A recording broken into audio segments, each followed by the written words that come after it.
ನಮಸ್ಕಾರ ಸ್ನೇಹಿತರೆ, ನಾನು ನಿಂಗಪ್ಪ ಹುಲ್ಲೂರು ಮಾತಾಡೋದು. ಬನ್ನಿ ಫ್ರೆಂಡ್ಸ್, ಪಶ್ಚಿಮ ಬಂಗಾಳದಲ್ಲಿ ರಾಜಕೀಯ ಕ್ರಾಂತಿ ನಡೆದು ಹೋಗಿದೆ.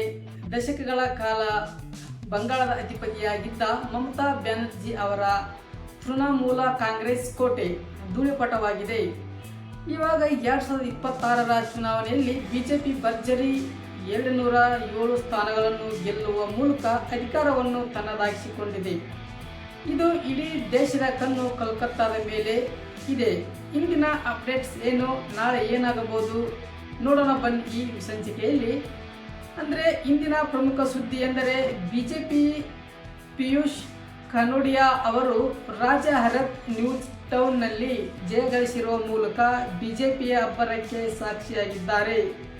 ಫಲಿತಾಂಶದ ನಂತರ ಮಮತಾ ಬ್ಯಾನರ್ಜಿ ಅವರು ಇಂದು ಚುನಾವಣಾ ಆಯೋಗದ ವಿರುದ್ಧ ಗಂಭೀರ ಆರೋಪವನ್ನು ಮಾಡಿದ್ದಾರೆ.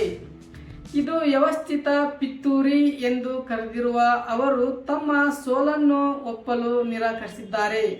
ಆದರೆ ರಾಜ್ಯದ ಜನಾದೇಶ ಸ್ಪಷ್ಟವಾಗಿದೆ.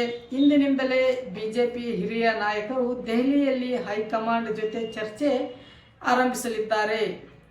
ನಾಳೆ ಅಂದರೆ ಇನ್ನು 2 ದಿನ ಆದ ಮೇಲೆ ಬಂಗಾಳದಲ್ಲಿ ಬಿಜೆಪಿ ಶಾಸಕ ಪಕ್ಷದ ಸಭೆ ನಡೆಯುವ ಸಾಧ್ಯತೆ ಇದೆ. ರಾಜ್ಯದ ಮುಂದಿನ ಮುಖ್ಯಮಂತ್ರಿ ಯಾರು ಎಂಬ $1 ಮಿಲಿಯನ್ ಪ್ರಶ್ನೆಗೆ ನಾಳೆ ಉತ್ತರ ಸಿಗಬಹುದು.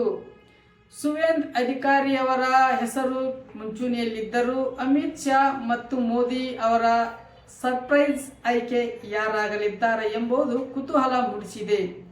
ನಾಳೆ ಮಮತಾ ಬ್ಯಾನರ್ಜಿ ಅವರು ರಾಜ್ಯಪಾಲರನ್ನು ಭೇಟಿ ಮಾಡಿ ತಮ್ಮ ರಾಜೀನಾಮೆ ಸಲ್ಲಿಸುವ ಅಧಿಕೃತ ಪ್ರಕ್ರಿಯೆಯನ್ನು ನಡೆಸಲಿದ್ದಾರೆ. ಮಮತಾ ಬ್ಯಾನರ್ಜಿ ಅವರು ಮತ್ತು ಮುಂದಿನ ವೈರಲ್ ನ್ಯೂಸ್ ಏನಾಗುತ್ತದೆ ಅಂದರೆ, ಬಂಗಾಳದ ಮುಂದಿನ ವೈರಲ್ ನ್ಯೂಸ್ ಏನೆಂದರೆ ಆಪರೇಷನ್ ಟಿಎಂಸಿ. ಈಗ ಗೆದ್ದಿರುವ ಬಿಜೆಪಿಯ ಸರ್ಕಾರಕ್ಕೆ ಟಿಎಂಸಿಯ ಇನ್ನೂ ಹಲವು ನಾಯಕರು ಸೇರ್ಪಡೆಯಾಗುವ ಸಾಧ್ಯತೆ ಇದೆ ಎಂಬ ಸುದ್ದಿ ಹರಿದಾಡುತ್ತಿದೆ. ಜೊತೆಗೆ ಮಮತಾ ಬ್ಯಾನರ್ಜಿಯ ಅವರು ಈ ಸೋಲನ್ನು ರಾಷ್ಟ್ರ ಮಟ್ಟಕ್ಕೆ ತೆಗೆದುಕೊಂಡು ಹೋಗಿ ಪ್ರತಿಪಕ್ಷಗಳ ಒಕ್ಕೂಟವನ್ನು ಹೇಗೆ ಬಲಪಡಿಸುತ್ತಾರೆ ಎಂಬುದು ಸೋಷಿಯಲ್ ಮೀಡಿಯಾಗಳಲ್ಲಿ ದೊಡ್ಡ ಚರ್ಚೆ ವಿಷಯವಾಗಲಿದೆ.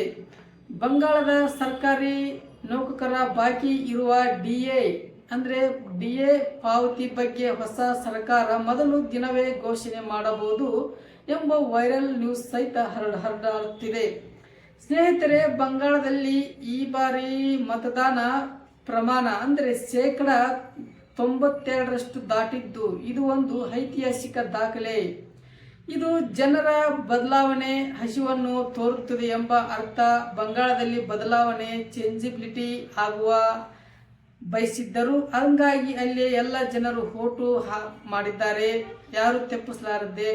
ಹಾಗಾಗಿ ಇಲ್ಲಿ 100-92% ಓಟಿನ ಪ್ರಮಾಣ ಏರಿಕೆಯಾಗಿದೆ ಎಂದು ತೋರಿಸುತ್ತದೆ. ಬಂಗಾಳದ ಪ್ರತಿ ಅಪ್ಡೇಟ್ಸ್ ಅನ್ನು ನಾವು ನಿಮಗೆ ನೀಡುತ್ತಾ ಇರುತ್ತೇನೆ. ಈ ವಿಡಿಯೋ ಇಷ್ಟವಾದರೆ ಲೈಕ್ ಮಾಡಿ, ಶೇರ್ ಮಾಡಿ, ಕಾಮೆಂಟ್ನಲ್ಲಿ ತಿಳಿಸಿ. ಧನ್ಯವಾದಗಳು.